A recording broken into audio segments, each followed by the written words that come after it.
Ya, selamat pagi Bapak, Ibu, Saudara-saudara sekalian.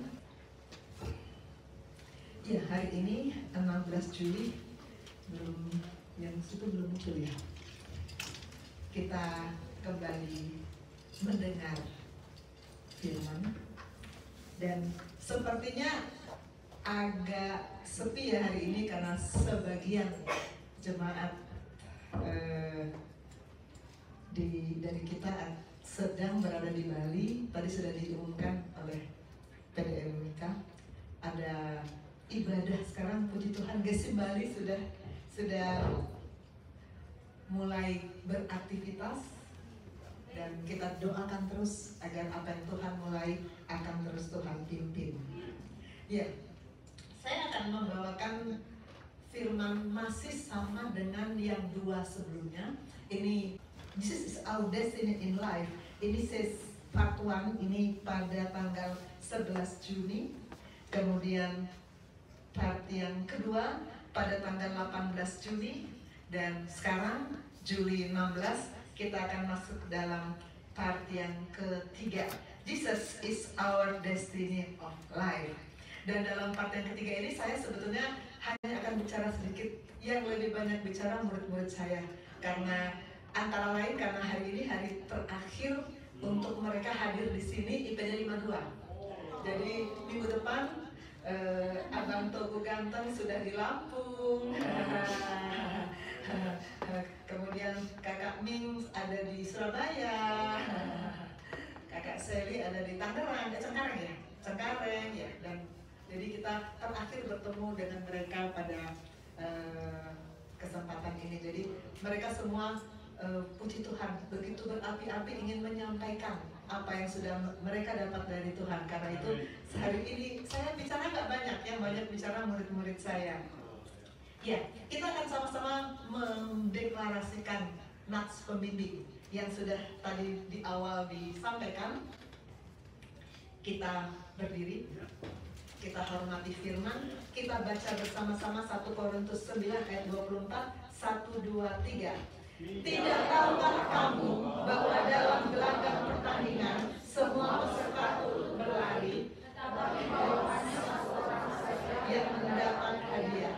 Karena itu larilah begitu rupa sehingga kamu memperolehnya. Puji Tuhan. Silakan duduk Bapak Ibu sekalian. Bukan kebetulan topik yang saya ambil sebagai nats pembimbing sedikit nyerempet dengan kegiatan di Bali. Jadi sekarang ini sebagian dari orang-orang terbaik di Gesim ini ada di Bali karena ada kegiatan yang tadi juga sudah disampaikan, paroki kedua KPOI Bali. Paroki itu singkatan dari Parade Olahragawan Kristen Katolik. Dan yang akan menyampaikan firman adalah Bapak Gembala kita sendiri, Pastor Yosef, Pastor Cakra, dan ada atlet. Ini paroki 2, lalu paroki pertamanya kapan ya gitu? Mungkin ada yang ketika itu kan koas belum mengikuti paroki pertama. Paroki pertama itu di 28 Maret. Ketika itu saya dan Kakak Ben hadir di Bali. Paroki pertama itu yang menyampaikan firman di sana adalah saya sendiri, Pastor Yosef, dan ada kesaksian dari Kakak Peter. Itu paroki pertama. Sekarang ini paroki yang kedua. Dan puji Tuhan dalam paroki yang kedua ini Gesim Bali sudah mulai beraktivitas luar biasa. Puji Tuhan. Iya, karena paroki itu berkaitan dengan olahragawan, maka kita mengambil nats yang ada olahraganya, ada pertandingannya. Ya, ini juga sebetulnya ayat ini beberapa bulan yang lalu di 29 April juga dibawakan oleh Pastor Nemo Bahari. Ketika itu kita ada acara ibadah Paskah olahragawan di sini, sekalian pemutusan kontingen olahraga kita ke SEA Games. Dan ketika itu Pastor Nemo bicara dengan topik More Than Gold, dan ayat ini juga yang dipakai sebagai ayat utama. Ya, kita seperti biasa ya, selalu kita sistematika kita what, who, why, how. Sekarang kita bicara what. Apa sih tujuan Tuhan? Apa sih destiny Tuhan? Di part pertama kita sudah bicara tentang Yeskiel ya. Bagaimana Yeskiel bicara soal sungai yang mengalir dari tahta Allah. dan sungai itu mula-mula hanya semata kaki, kemudian makin jauh lagi selutut, lalu sepinggang, sampai akhirnya kita tenggelam di dalamnya. Kita tidak bisa lagi berjalan sesuai dengan mau-mau kita, tapi kita tenggelam dalam rencana Tuhan. Yeskiel 7 ayat 9. Sehingga kemana saja sungai itu mengalir, segala makhluk hidup yang berkeriapan di sana akan hidup. Ikan-ikan akan menjadi sangat banyak, sebab kemana saja air itu sampai, air laut di situ menjadi tawar, dan kemana saja sungai itu mengalir, semuanya di sana akan hidup. Saya kira saya tidak akan mengulangi yang sudah saya sampaikan di part pertama, tapi kalau ada yang belum ikut ketika itu, ada di YouTube ya, bisa diulang lagi untuk disimak di YouTube. Itu part pertama. Part kedua, kita bicara tentang tujuan Tuhan, bahwa ketika Tuhan membebaskan orang Israel dari Mesir, tujuan Tuhan yang sebenarnya bukan untuk memberikan mereka tanah Kanaan, bukan. Tujuan Tuhan yang sebenarnya adalah agar mereka memuliakan Tuhan, agar mereka beribadah kepada Tuhan. Dan itu juga menjadi tujuan utama Tuhan menciptakan kita. Bukan untuk kita menikmati surga, bukan, itu bonus aja. Tapi yang utama adalah Tuhan mau kita memuliakan Dia dalam hidup kita. Itu di part kedua. Dan sekarang di part ketiga, kita mau bicara tentang bahwa dalam mengikuti tujuan Tuhan, kita harus sungguh-sungguh berusaha. Kita baca ulang nats yang tadi kita baca di awal, dan kita baca 4 ayat dari 1 Korintus 9. Saya ajak kita baca bersama-sama. Saya akan baca bagian yang genap, Bapak Ibu Saudara akan baca bagian yang ganjil. Saya akan mulai dari ayat 24. Tidak tahukah kamu bahwa dalam gelanggang pertandingan semua peserta turut berlari, tapi bahwa hanya satu orang saja yang mendapat hadiah? Karena itu larilah begitu rupa sehingga kamu memperolehnya.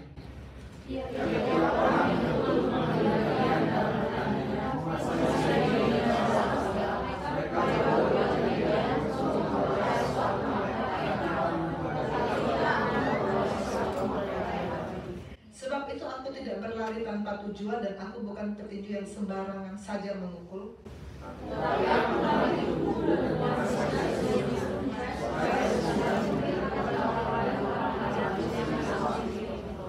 Kita mulai dari ayat 24. Tidak tahukah kamu bahwa dalam gelanggang pertandingan semua peserta turut berlari, tapi hanya satu yang mendapat hadiah? Bagaimana kalau kita berada di posisi seperti itu? Kalau hanya satu yang dapat hadiah. Saya mau panggil maju Dr. Ben, kakak Ben. Dia ini belum lama juga ikut pertandingan, tapi bukan pertandingan olahraga ya. Dia ikut UKM PPD yang nanti semua koas akan pasti jalannya. Ujian UKM PPD itu kemarin bulan apa ya, Ben? Bulan Februari kebetulan. Berapa orang pesertanya? Ada 117. Yang gagal berapa? Yang gagal 20 orang dok. 20 orang, berarti sebagian besar berhasil ya? Berhasil. UKM PPD. Dalam ujian itu, yang mana sebetulnya umumnya kan sebagian besar berhasil, yang gagal sebetulnya nggak banyak. Tapi apakah Ben mempersiapkan diri dengan sungguh-sungguh dan berusaha dengan sungguh-sungguh waktu menjalani UKM PPD? Iya dok, puji Tuhan, selama persiapan UKM PPD mulai, kan ujiannya Februari dok. 3 bulan sebelum saya sudah mempersiapkan diri, ikuti bimbingan dan melatih soal-soal dok, sehingga pada saat ujian di Februari saya bisa dok. Puji Tuhan. Nah, untuk mengikuti UKM PPD yang sebetulnya pesertanya sebagian besar lulus, kakak Ben ini, dokter Ben ini sungguh-sungguh mempersiapkan diri dengan luar biasa. Apalagi untuk mengikuti pertandingan seperti yang diilustrasikan oleh Paulus. Dalam satu pertandingan hanya satu yang menang, karena itu larilah begitu rupa, usahalah begitu rupa. Bagaimana kira-kira kalau Ben dalam UKM PPD hanya satu yang bisa menang? Bagaimana usaha yang mau dilakukan? Itu untuk menjadi yang terbaik memang harus membayar mahal ya dok ya. Kita harus terus tekun, bayar mahal dan ketekunan itu dok. Dan tekun.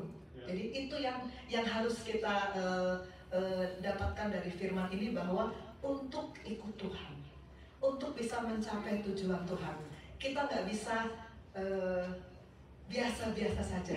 Kita nggak bisa ya ikut aja orang-orang ke sana kita ke sana, nggak bisa. Karena kita harus seperti pada posisi di mana kalau hanya satu yang dapat juara, kalau hanya satu yang memenangkan, maka betapa luar biasa usaha yang mesti aku lakukan. Itu yang dimaksud dengan firman ini.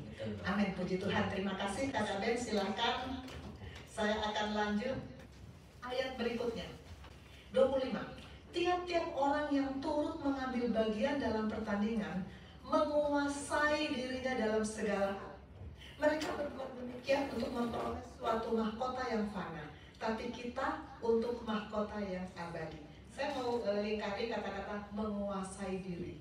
Karena menguasai diri ini sesuatu yang mudah atau susah sih menguasai diri? Susah banget. Kenapa orang bisa marah? Kan nggak bisa menguasai diri. Saya mau undang Kakak Swesti. Dia punya pengalaman bagaimana dia belajar menguasai diri. Silakan Swesti.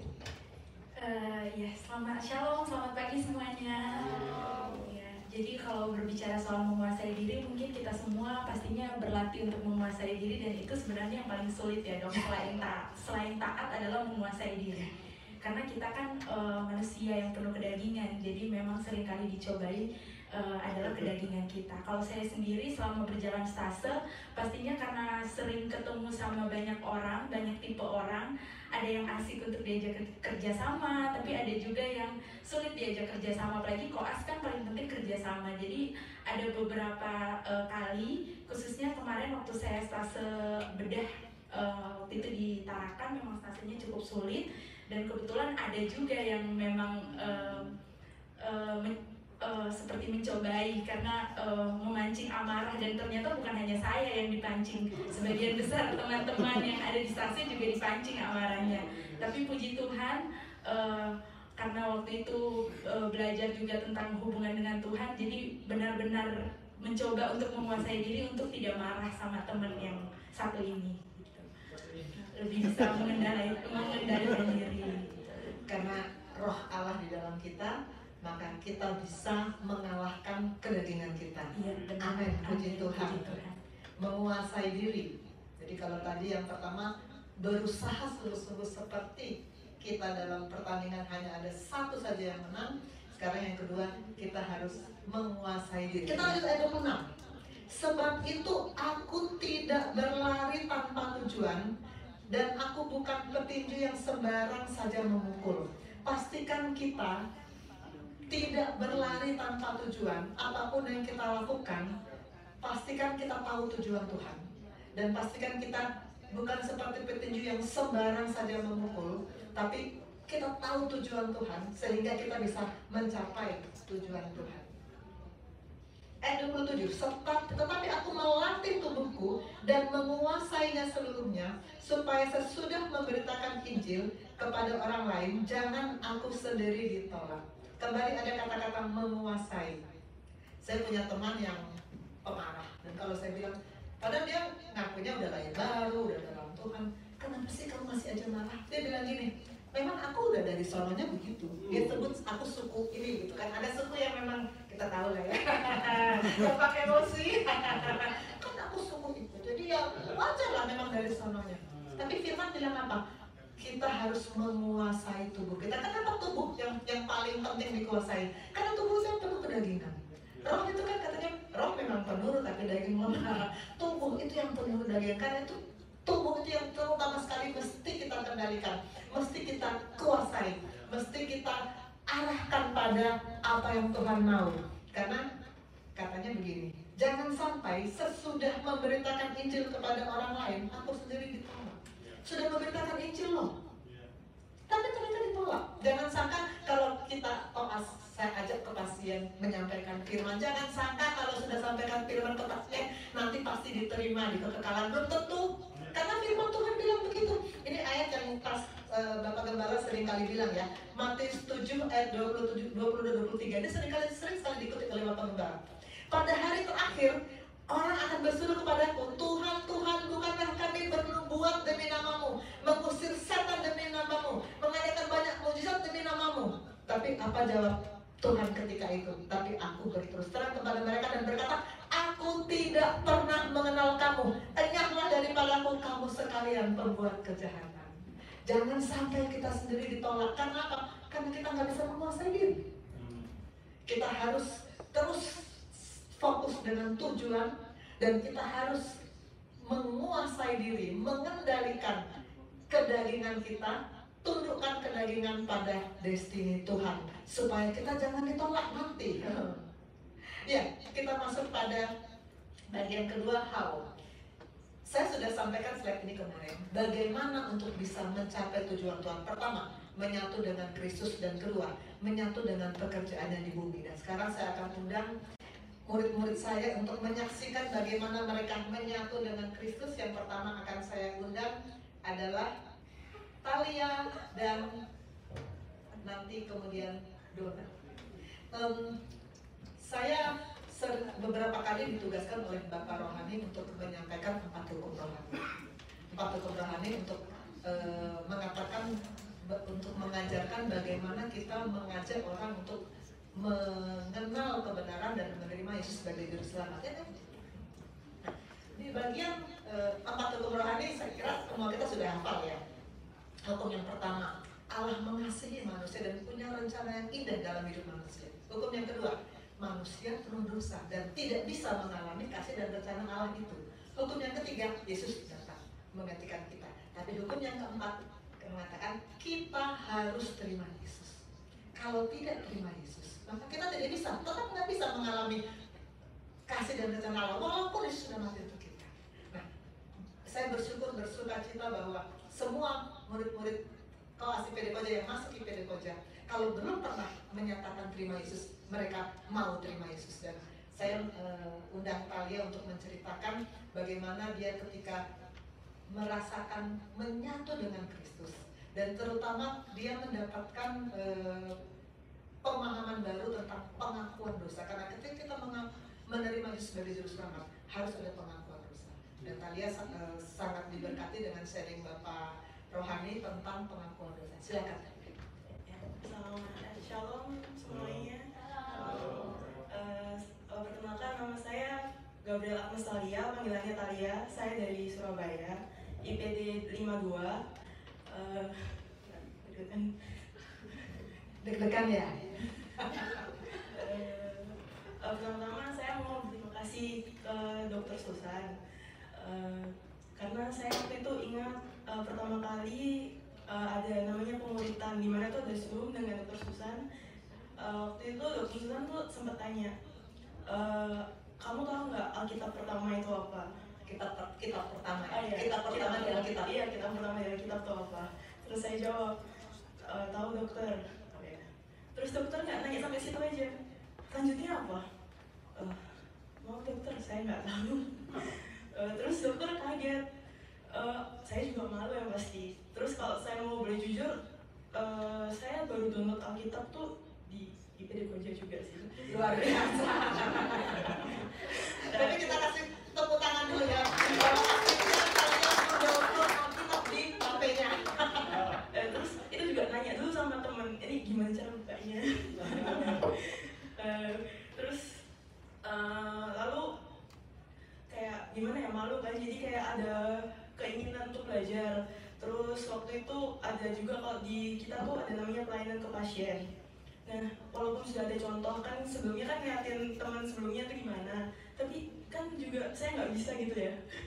Terus tapi dokter Susan tuh kayak mau bantu gitu, kayak nggak menjudge saya gimana, bantu dengan nggak pernah marah. Lalu ya, jadi saya kayak oh iya terima kasih ya dokter.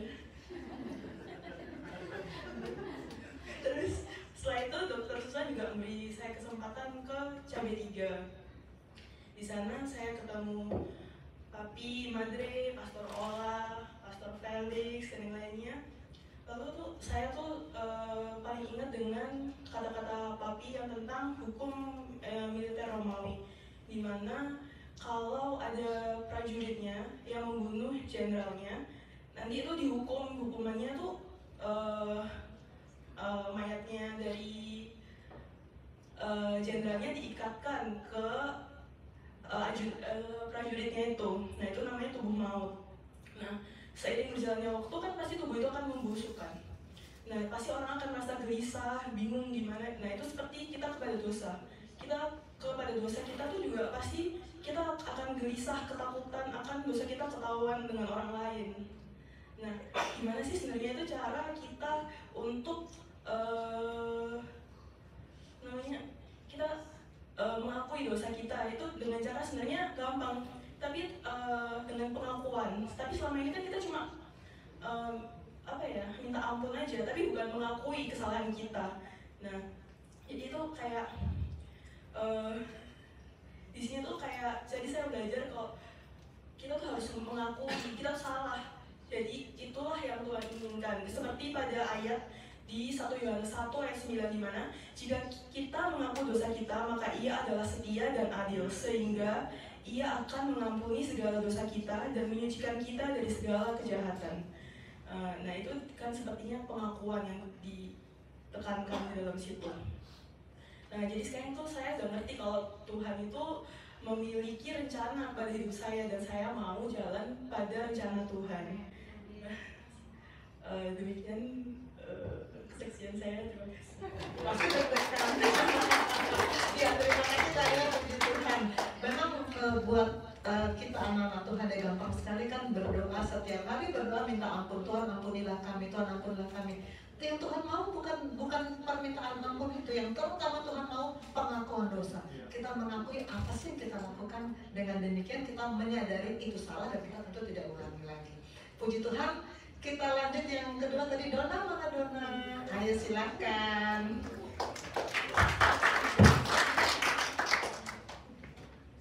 Ya, deg-degan ya, maju dikit. Ya, oke. Shalom, selamat pagi buat kita semua.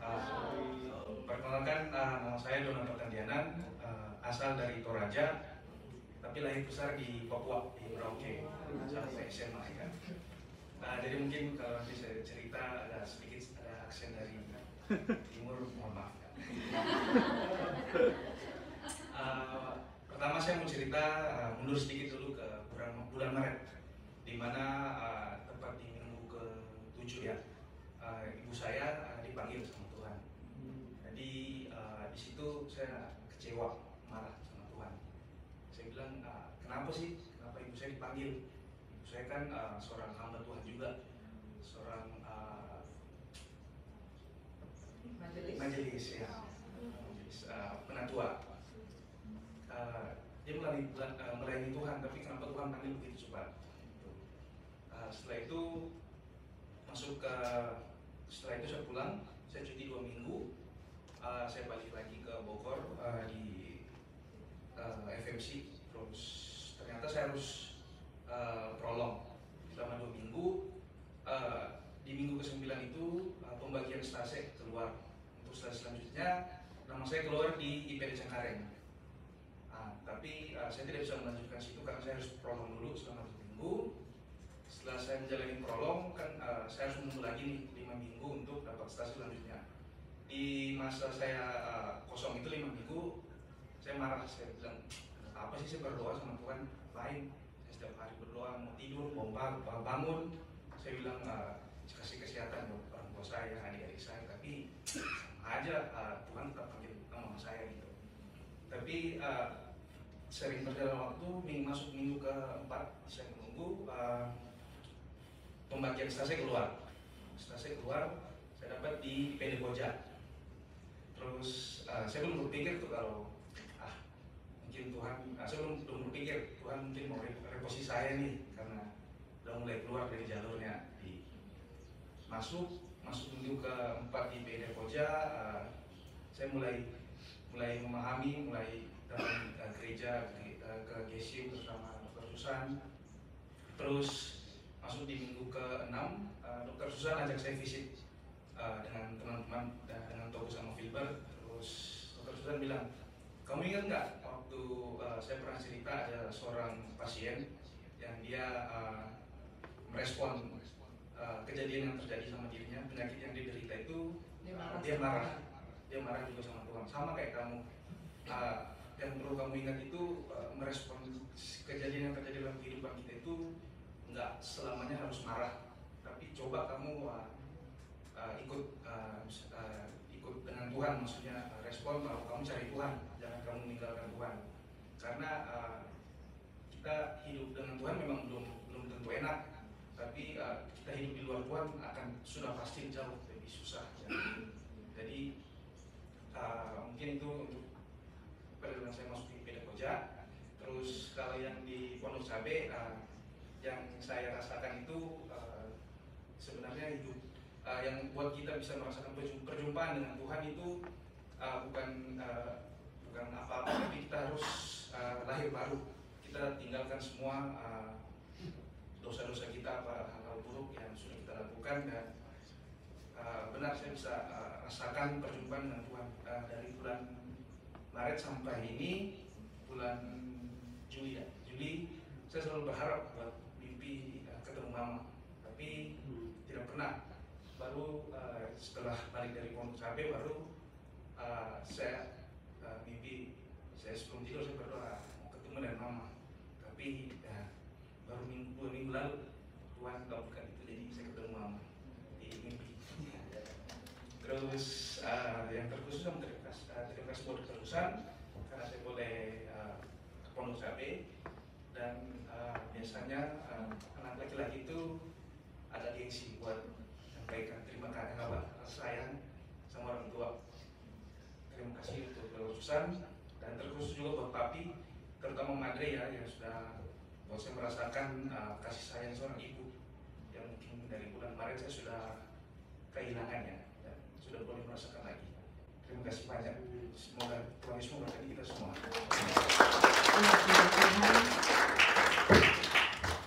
Talia dan Donald mengalami perjumpaan dengan Kristus dan menyatu dengan Kristus ketika mereka terima Yesus sebagai Juru Selamat dan mengaku semua dosa-dosa mereka dan kembali berdamai dengan Allah. Cerita tentang pasien yang marah sama Tuhan itu kan saya ceritakan, kalau enggak yang tanggal 11, kalau enggak yang tanggal 18 lah salah satu. Itu memang salah satu kejadian ketika kami berkunjung ke pasien bersama dengan koas, dan tapi puji Tuhan pasien itu kemudian sesudah kami jelaskan, saya jelaskan bagaimana posisi manusia di hadapan Tuhan, dia kemudian berdamai dengan Tuhan, dan puji Tuhan tidak lama sudah berdamai dengan Tuhan, dia dipanggil pulang. Dia dipanggil pulang dalam kondisi berdamai dengan Tuhan. Bayangkan kalau dipanggil pulang masih musuhan dengan Tuhan, pasti dia rohnya pasti ke tempat yang itu. Dan puji Tuhan, dia pasti akan bertemu Bapa di surga. Amin. Kita lanjut. Tadi bagian yang pertama, menyatu dengan Kristus. Dan kita sudah mendengar sharing dari Talia dan Dona. Ini pengajaran dari Bapak Rohani. Kita adalah orang berdosa yang dibenarkan. Pembenaran kita sebenarnya tadi dari 3 tahap. Tahap pertama adalah ketika kita terima Yesus. Itu yang tadi dialami oleh Dona, oleh Talia. Ketika terima Yesus, kita masuk dalam pembenaran tahap pertama. Itu disebut juga justification, pembenaran pasif. Karena kenapa pasif? Karena yang mengerjakan keselamatan kan Yesus. Kita hanya terima aja, terima Yesus. Nah, sesudah pembenaran tahap pertama, semuanya tidak selesai begitu aja, tapi kita harus lanjut dengan pembenaran tahap kedua, sanctification. Pada pembenaran tahap kedua itulah kita harus menyelaraskan jiwa dan tubuh kita. Itu yang tiap-tiap hari kita lakukan selama kita hidup. Kita harus menyelaraskan pikiran, perasaan, dan kehendak kita dengan firman. Jadi setiap hari kita terima firman, setiap hari kita merenungkan firman. Apa kata firman harus kita harus selaraskan pikiran kita dengan apa kata firman. Kita harus selaraskan perasaan kita dengan apa yang dirasa firman. Kita harus selaraskan keinginan kita dengan apa yang diinginkan firman. Itu yang terus-menerus kita lakukan tiap-tiap hari selama pembenaran tahap kedua, selama penyelarasan jiwa dan tubuh, selama sanctification. Baru pada akhirnya di tahap ketiga, pembenaran kekal. Kita bersama-sama dengan Allah di surga. Itu adalah satu paket yang namanya menyatu dengan Kristus. Terima dia sebagai juru selamat dan menjalani penyelarasan tubuh, jiwa, dan roh. Yang kedua, menyatu dengan pekerjaannya di bumi.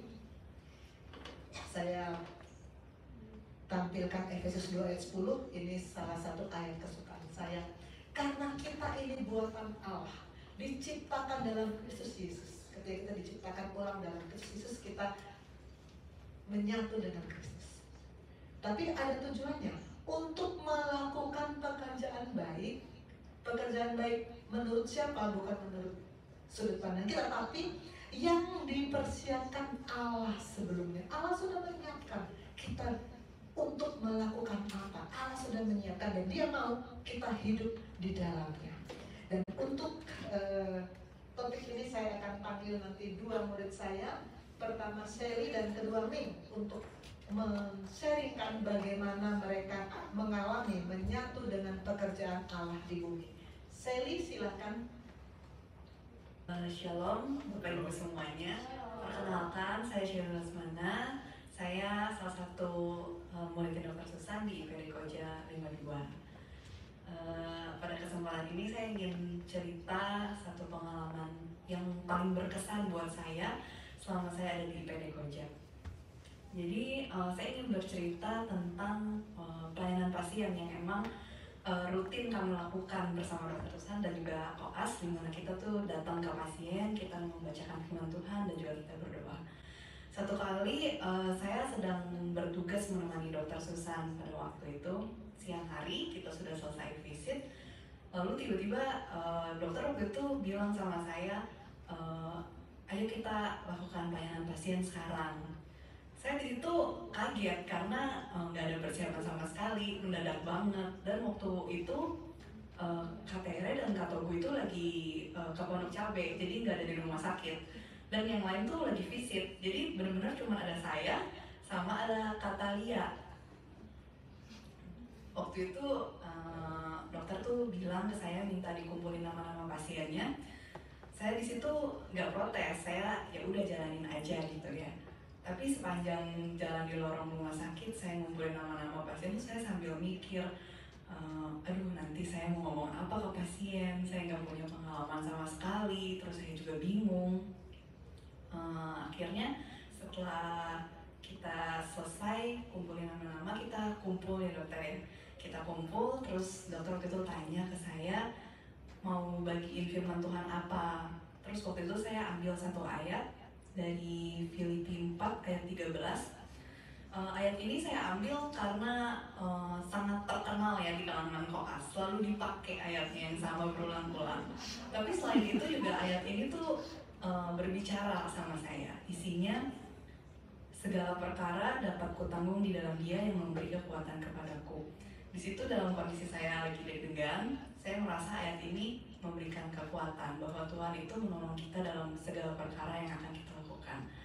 Nah, waktu itu tuh dokter sempat briefing juga poin-poin apa aja yang kita harus sampaikan ke pasiennya. Terus kita berdoa bersama. Setelah itu kita jalan tuh ke ruangan pasien. Nah, sepanjang jalan itu saya saking deg-degannya kayaknya saya udah ngeblank, udah lupa lagi gitu apa yang udah dokter sampaikan. Bener-bener ngeblank sampai ke ruangan pasien, saya udah panik banget. Dokter Susan masuk duluan, terus saya masuk. Dokternya bilang ke pasiennya, iya ini murid saya mau sampaikan firman Tuhan. Saya di situ udah, ya ampun deg-degan banget, gak tahu mau ngomong apa. Tapi saya ingat saya berdoa dalam hati, Tuhan kalau emang Tuhan mau pakai saya untuk pekerjaan Tuhan, Tuhan yang berikan saya kekuatan untuk menyampaikan firman Tuhan. Di situ saya mulai. Nggak tahu kenapa tiba-tiba di situ kayaknya dari yang ngeblank tiba-tiba lancar aja gitu ngomong apa yang dokter Susan sampaikan itu saya bisa ingat lagi gitu. Terus setelah selesai kita mau berdoa bersama, saya bingung lagi saya mau berdoanya apa. Saya nggak punya pengalaman doain orang sakit gitu kan. Biasa kan kita ya berdoa biasa aja, nggak pernah yang spesifik untuk orang yang sedang sakit gitu. Tapi di situ ya udah saya berdoa aja sepenuh hati gitu ya. Terus ya udah jadi ternyata saya bisa gitu mendoakan mereka. Setelah selesai, situ juga pasiennya tersenyum bilang terima kasih ke kita. Lalu kita keluar dari ruangan. Dari situ saya agak terdiam sesaat, saya bingung gitu. Kok saya nggak punya pengalaman membagikan firman Tuhan bisa tiba-tiba lancar itu. Saya bilang ke dokter Susan, dokter saya bingung kok saya bisa gitu ya. Terus dokter bilang itu adalah kuasa Tuhan, kuasa Roh Kudus yang memberikan saya kemampuan untuk menyampaikan firman Tuhan di saat itu. Di saat itu saya percaya, walaupun kadang-kadang kita merasa diri kita kekurangan untuk melayani Tuhan, kita nggak punya apa-apa, nggak punya skill untuk berbicara, nggak punya pengalaman menyampaikan firman Tuhan. Tapi kalau kita benar-benar punya hati yang mau melayani, Tuhan pasti tambahkan kemampuan kita. Tuhan sediakan jalannya asal kita mau menjadi perpanjangan tangan Tuhan. Sekian dari saya. Semoga berhasil. Saya baru tahu loh kalau dia deg-degan waktu itu. Karena kelihatannya biasa aja, saya jawab biasa. Ternyata deg-degan. Tapi puji Tuhan begitu lancar, begitu diberkati, dan itu yang namanya menyatu dengan pekerjaan Tuhan. Kalau menyatu, nggak ada deg-degan, karena menyatu. Tuhan seperti bagaimana Tuhan Yesus ngomong ketika itu kepada orang sakit sembuh, kepada orang yang sedang terbelenggu dibebaskan. Begitu kita, di dalam kita ada Tuhan, menyatu dengan Tuhan, pasti akan mengalir, pasti. Jangan takut. Untuk Medan 53 yang belum mengalami kepastian, jangan takut, pasti akan dipakai oleh Tuhan asal kita terus terhubung dengan Dia. Puji Tuhan, menyatu dengan pekerjaan Tuhan. Satu lagi yang saya panggil, Ming, silahkan. Shalom dokter, shalom pastor, bapak ibu dan teman-teman semua. Ya, hari ini Ming mau berbagi tentang kebaikan Tuhan waktu Ming ke Pondok Cabe kemarin. Jadi waktu itu berdua sama Togo ke Pondok Cabe. Cuman waktu itu satu malam sebelumnya Ming takut gitu ke Pondok Cabe. Aduh nanti di sana gimana ya gitu. Ya sama papi, sama Madre. Terus akhirnya Ming berdoa, Ming bilang, Tuhan, kalau seandainya memang nanti ke Pondok Cabe itu adalah cara Tuhan untuk Ming tahu memang apa tujuan Tuhan untuk Ming, apa rencana Tuhan, Ming mau Tuhan. Akhirnya kita pergi ke Pondok Cabe. Waktu hari pertama datang sama Togo, waktu itu duduk berdua di meja makan, ngobrol aja seperti biasa sama Madre. Ditanya, kamu dari mana, di sini sama siapa? Tapi perlahan pertanyaan itu mengalir diikuti firman gitu. Jadi tiba-tiba Madre nyampe aja ke satu titik tertentu yang akhirnya malah kita nggak berencana untuk mengungkapkan, tapi tiba-tiba ngomong gitu, terus Madre langsung nyampein firman Tuhan. Dan Ming percaya bahwa ini tuh adalah cara Tuhan gitu. Tuhan pakai Madre untuk ngomong firman ke kita berdua di sana. Jujur kita takut waktu itu. Jadi cuma di kamar aja berdua sama Togo, nggak tahu mau ngapain, main game. Kalau lagi nggak dipanggil sama papi, main game. Cuman memang takut, kita harus ngapain, kita harus ngomong bagaimana. Terus juga ada satu hal yang memang sangat Ming ingat dari papi ngomong waktu di Pondok Cabe, yaitu papi bilang bahwa tentang kairos Tuhan. Papi bercerita waktu itu tentang kairos Tuhan. Pertama papi bilang bahwa tentang ayat yang firman itu adalah Tuhan, dan firman itu ya. Dan saat itu papi bilang tentang kairos Tuhan. Papi bilang kalau seandainya kamu aja, kalau kamu nggak makan 1 minggu atau 1 bulan, pasti kamu bakal lemas, atau kayak bisa aja kamu sakit gitu. Nah bayangkan dengan roh kamu nggak pernah baca firman, kamu nggak dapat waktu di saat Tuhan pengen ngomong sama Ming, tapi Ming nggak siap. Ming akan kehilangan kesempatan untuk ngomong sama Tuhan. Dan saat itu kamu akan kehilangan, dan pasti sekarang roh Ming udah koma mungkin ya, karena udah gak dapat makanan roh gitu. Terus akhirnya papi ngomong kayak gitu, dan papi juga mengatakan bahwa hal yang harus Ming ingat adalah bahwa prioritas terbesar dalam hidup Ming adalah ketika Tuhan menaruh atau mendepositkan hidupnya pada Ming. Dan Ming percaya setelah merenungkan bahwa pernyataan itu memang harus menjadi fondasi besar, bahwa prioritas Tuhan itu menciptakan Ming adalah menjadikan Ming itu fondasi Tuhan yang akan Tuhan pakai di bumi untuk orang-orang di sekitar Ming kayak gitu. Dan saat ini Ming baru berpikir bahwa ya ini tujuan Tuhan untuk menciptakan Ming. Jadi nggak cuman diciptakan gitu aja, memang ada arti. Bahkan Tuhan menciptakan Ming sampai sekarang masuk koas, dan juga lagi bertemu dengan dokter. pasti memang ada tujuan yang Tuhan ingin sampaikan kepada Ming. Kemudian juga beberapa waktu di Pondok Cabai itu seperti yang saya katakan, mereka pelayanan pasien. Waktu itu saya di chat, Kak kita pelayanan pasien loh gitu, kakak sendiri aja nih yang belum. Waktu pulang akhirnya Ming pingin sangat bergubu-gubu dan pingin, akhirnya Ming bilang sama dokter, dokter Ming mau untuk pelayanan ke pasien. Karena entah mengapa perasaan di hati Ming pingin bahwa Ming ingin mendatangi pasien itu menyampaikan firman bahwa sebenarnya Ming percaya bahwa Tuhan tidak akan meninggalkan kita, dan saat sakit kan biasanya kita merasa sendiri, merasa sakit, dan Ming percaya bahwa saat itu Ming menjadi perpanjangan tangan Tuhan untuk memberikan dia kekuatan. Maaf dokter, deg-degan. Padahal ini yang kedua loh, yang kedua kan?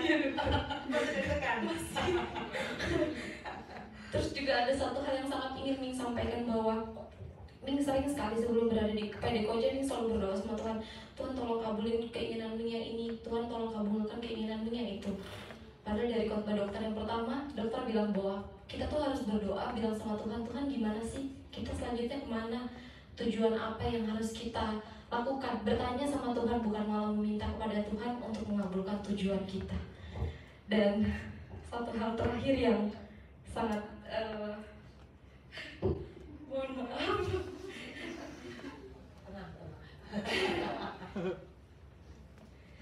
Dan satu hal terakhir dokter yang ingin Ming sampaikan, bahwa hal ini mendapatkan waktu ikut kemarin acara Connection Generation. Di situ Pastor Michael bilang bahwa let your will done and not my will. Biarkan kehendak Tuhan yang terjadi atas hidup kita. Jadi kita nggak usah pusing-pusing sama hidup kita, biar aja Tuhan yang melakukannya. Tapi apa yang perlu kita lakukan adalah kita harus berkomitmen untuk tetap baca firman, biar kita tahu kemana jalan kita, dan memang supaya arah kita itu benar. Kita terima kasih dokter. Puji Tuhan luar biasa. Iya, saya akan lanjut slide saya. Tadi kita sudah bicara how, menyatu dengan Kristus dan menyatu dengan pekerjaannya di bumi, dan puji Tuhan murid-murid saya mengalami kedua hal itu, dan sekarang kita sampai pada who, siapa lagi? Karena di sharing ini semua alumni Cabai 3 pengen menyampaikan apa yang mereka alami. Jadi siapa who? Siapa yang mengalami bertemu tujuan Tuhan? Maka saya akan panggil, ada 4 lagi.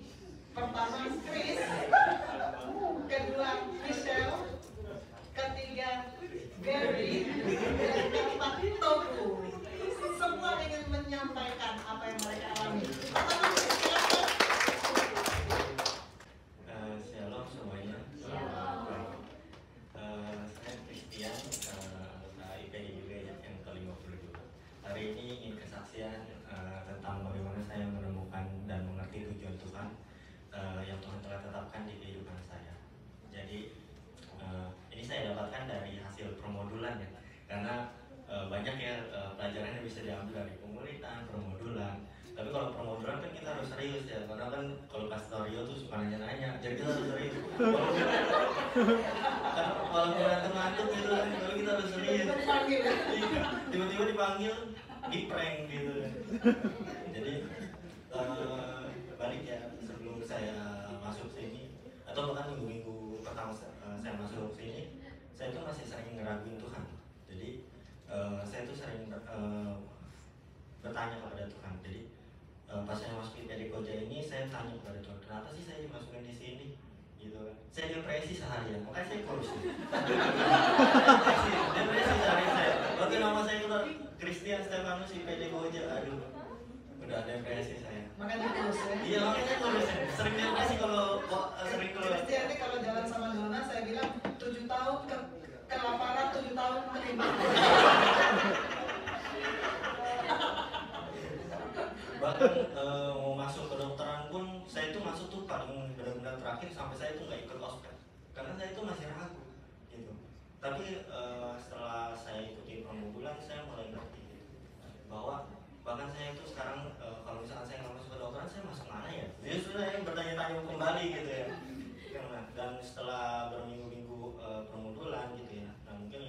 harus ikut juga ya karena bagus banget. Saya itu baru tahu gitu, ternyata oh ini loh tujuan Tuhan gitu. Ternyata IPD Koja ini jauh lebih baik daripada IPD lain gitu kalau saya bilang. Puji Tuhan. Makanya saya bersyukur gitu. Testimoninya dari saya bersyukur gitu ya. Dan saya tuh percaya bahwa Tuhan itu menaruh ke pribadi kita masing-masing tujuan di kehidupan kita, tentunya untuk kemuliaan Tuhan gitu. Jadi saya tuh mulai sekarang tuh mulai nggak meragukan Tuhan lagi. Mungkin dulu posisi saya tuh salah gitu ya. Jadi kan posisi itu menentukan sudut pandang.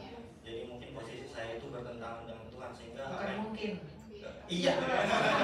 Jadi apa yang Tuhan rencanakan saya tuh yang nggak suka gitu loh. Apa yang Tuhan rencanakan saya nggak suka. Kenapa sih Tuhan gitu? Kenapa sih? Tapi sekarang mulai mengerti rencana Tuhan karena memang rencana Tuhan itu yang terbaik bagi kita. Dan kita percaya, dan kalau kata Pak itu kita itu nggak perlu ngerti-ngerti banget lah, yang penting taat gitu. Taat dulu aja gitu, ngertinya nanti aja gitu. Dan semua itu tujuan itu hanya untuk kemuliaan Tuhan gitu ya. Dan orang Kristen itu bukan hanya untuk diselamatkan gitu, tapi kita itu harus memenuhi tujuan-tujuan yang telah Tuhan tetapkan gitu. Itu kata pastoral begitu. Jadi kalau kita mau masuk surga, kita masuk surga itu bonus gitu. Tadi kata Dr. Susan kan gitu, bonus. Yang penting dia tujuan Tuhan itu kemuliaan Tuhan.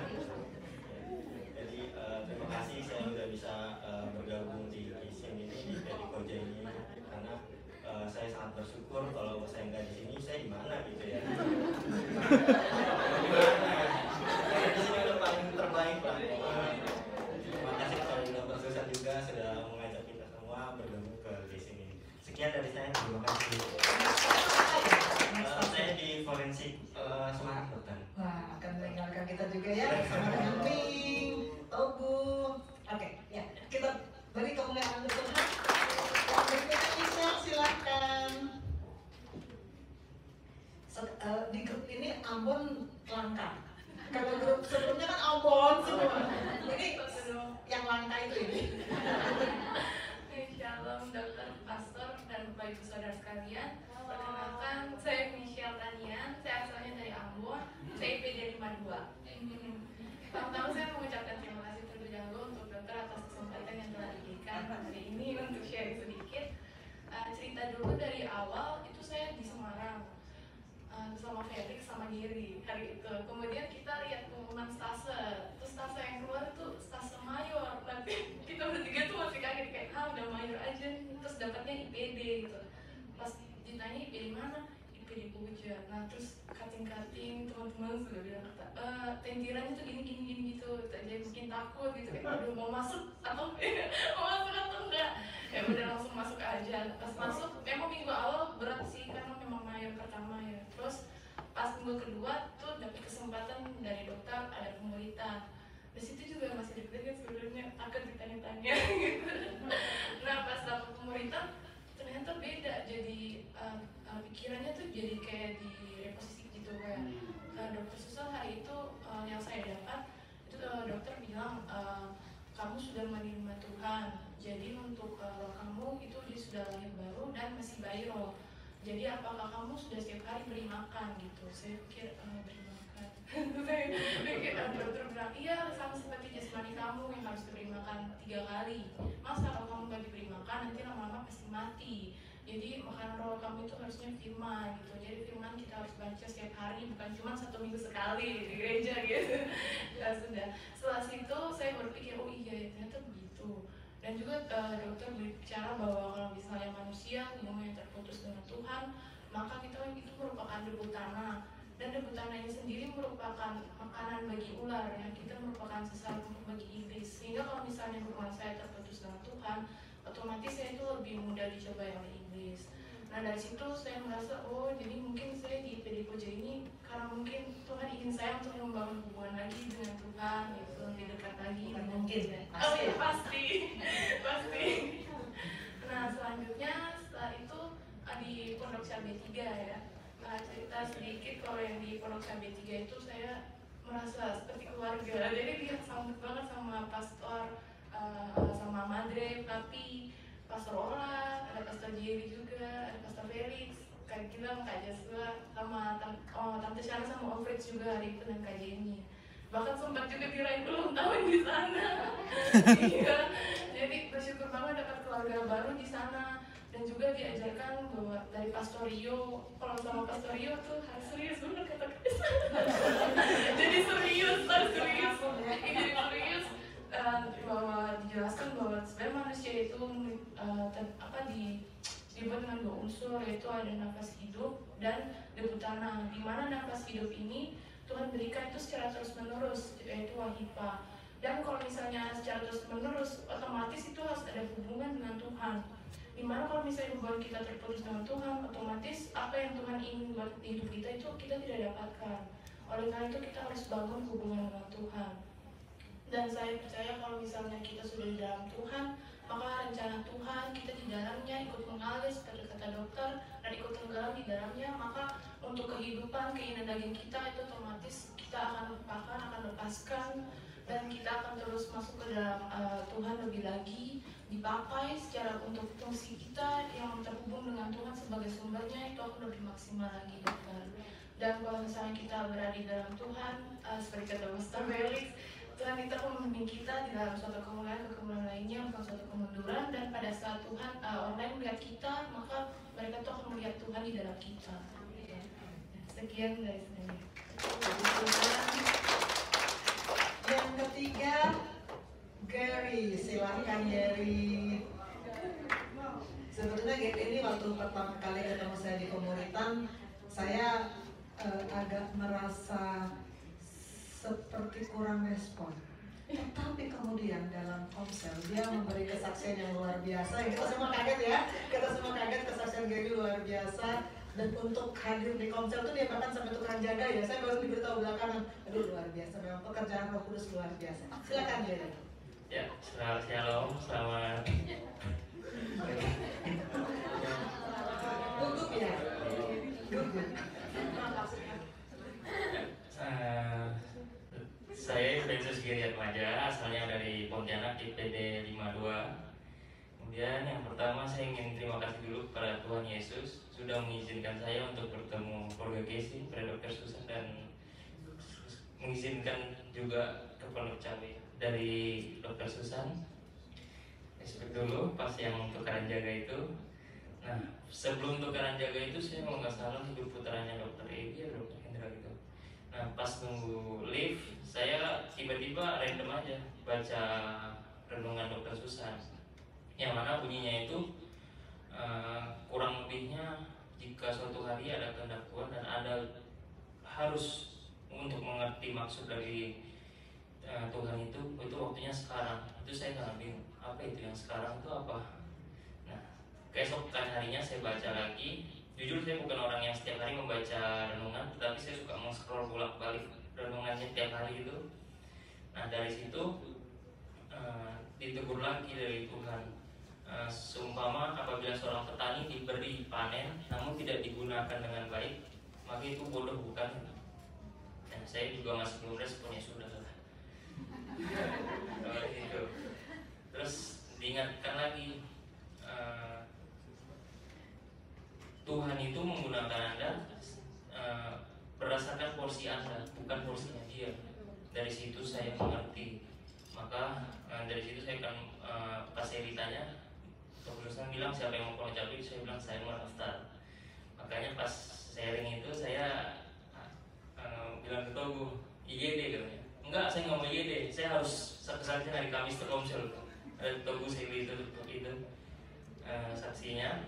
Nah, dari Pondok Cabai saya belajar banyak, saya mengerti makna dari sebagai orang Kristen itu bagaimana, yang mana kita harus berhidup berdasarkan dari Alkitab, yang mana Tuhan itu mengikhtiarkan kita agar menjadi duplikat supaya hidup kita itu bisa mencontohinya. Jadi berdasarkan hidup Alkitab kita bisa dipandang orang sebagai Kristus kecil loh, yang ada di kehidupan di lingkungan kita.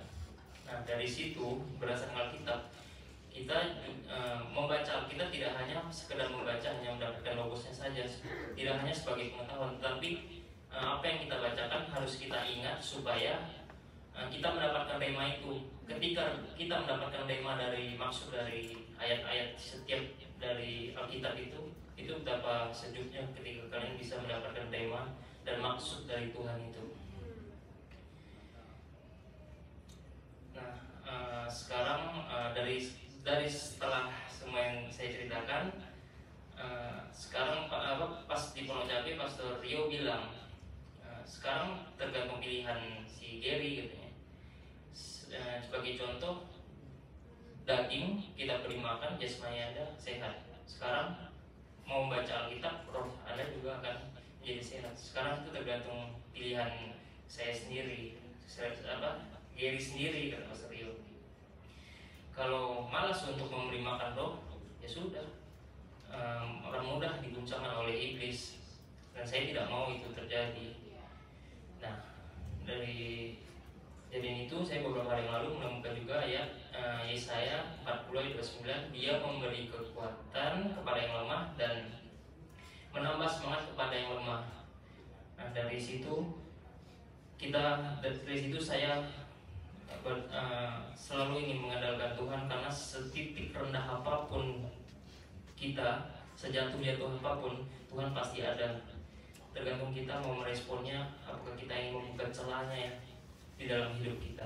Apabila itu kita respon dan membuka celah, maka itu akan menjadi adem gitu rasanya. Terima kasih. Puji Tuhan. Ya, kita semua tentu berharap ya Giri akan maju terus di dalam Tuhan ya. Seperti tadi juga Ning bilang ya, roh kalau nggak dikasih makan, dia tumbuh. Berapa hari sih orang bisa bertahan nggak makan? Berapa lama ya? Sehari, 2 hari, 3 hari. Nggak makan sampai seminggu juga sudah koma, dehidrasi, mati. Begitu juga roh. Saya sungguh bersyukur bahwa semua anak-anak yang masuk di PD Koja akhirnya bertemu dengan kebenaran Tuhan bahwa roh harus dikasih makan. Dan terakhir, tunggu. Jadi ketua IPD 52, saya mau pastikan dulu nggak ada lagi yang saya lupa panggil ya. IPD 52 semuanya sudah ya, sudah semuanya ya. Oke, ya silakan teman. Shalom, selamat pagi semuanya. Jadi saya sepertinya tidak perlu perkenalkan diri lagi ya, kan udah kenal. Di sini saya ingin menceritakan selama saya di Poncap. Di Poncap itu kurang lebih 4 hari saya sama Ming. 4 hari, cuman harus pulang. Sementara masih bisa stay sama Pastor Olos, Pastor Felix masih bisa stay. Cuman karena ada ujian. Karena senior kami, saya lihat ujiannya agak mepet dengan Poncapnya gitu. Jadi saya dan Ming sepakat kita pulang dulu, ujian dulu, baru kita datang lagi. Tapi Papi sama Mami sudah ke Bali, jadi kita tidak bisa juga ke sana. Mungkin nanti di lain waktu kita bakalan datang lagi. Di sini saya ingin bercerita apa yang saya dapat selama di Poncap. Banyak banget yang saya dapatkan, baik tentang iman, tentang masa lalu saya maupun kepribadian saya yang baru, itu saya dapat dari sana semua. Salah satunya pemikiran saya tentang diri saya yang dulu itu tuh rusak banget, jelek banget. Bener-bener saya mikir, tuh masa lalu jelek banget sih gitu, buruk banget.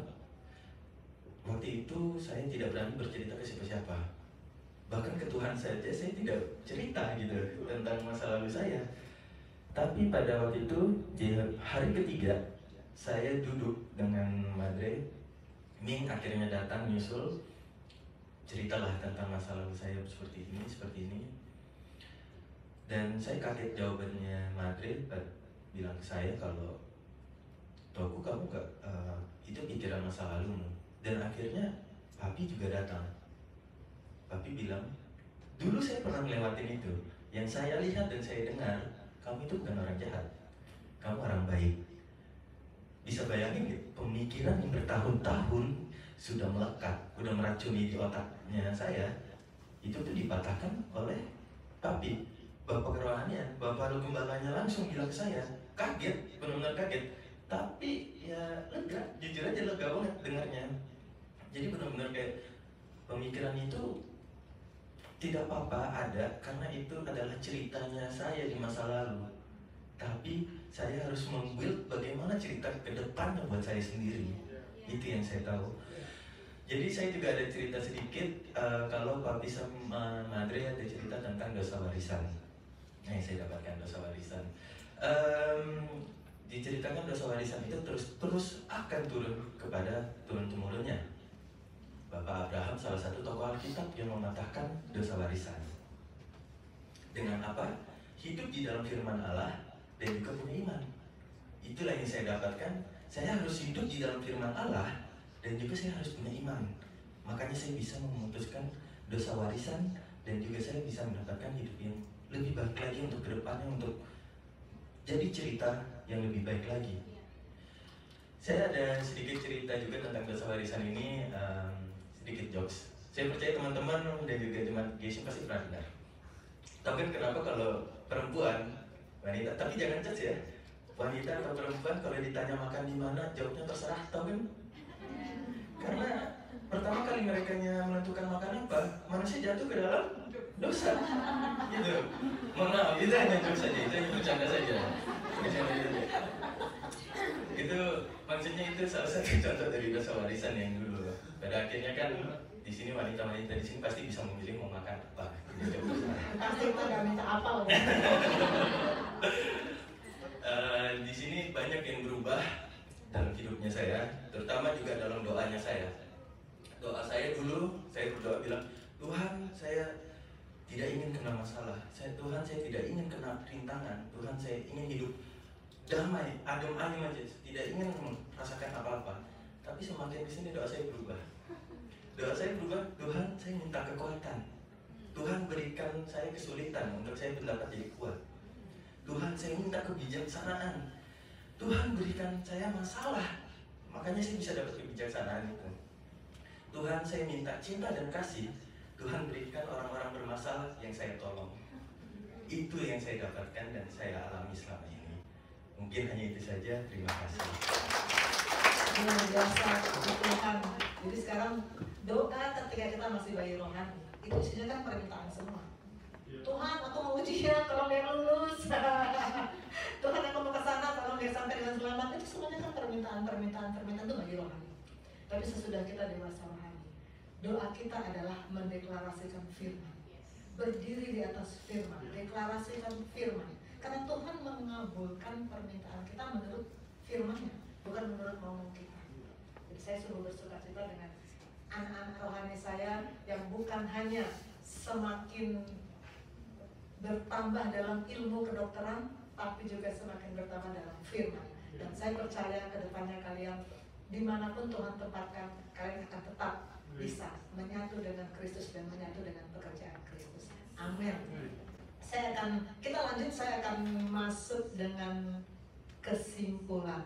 Kesimpulannya sebetulnya tidak jauh beda dari part kedua, bahwa untuk mendapatkan destiny Tuhan, kita harus menyatu dengan Kristus seperti tadi kesaksian dari Donna dan Talia, dan kita juga harus menyatu dengan pekerjaannya di dunia ini seperti kesaksian Ming dan Sally, dan kemudian juga diperkuat oleh 4 orang yang menyusul berikutnya. Dan dengan demikian dengan 2 item ini, maka kita akan menyatu dengan Kristus selamanya di kekekalan. Itu yang sebetulnya sangat kita rindukan kan, tapi itu tidak bisa datang begitu aja, kecuali pertama dan kedua harus menjadi kehidupan kita. Amin. Mari kita berdoa. Bapa di surga, terima kasih firman-Mu sudah datang.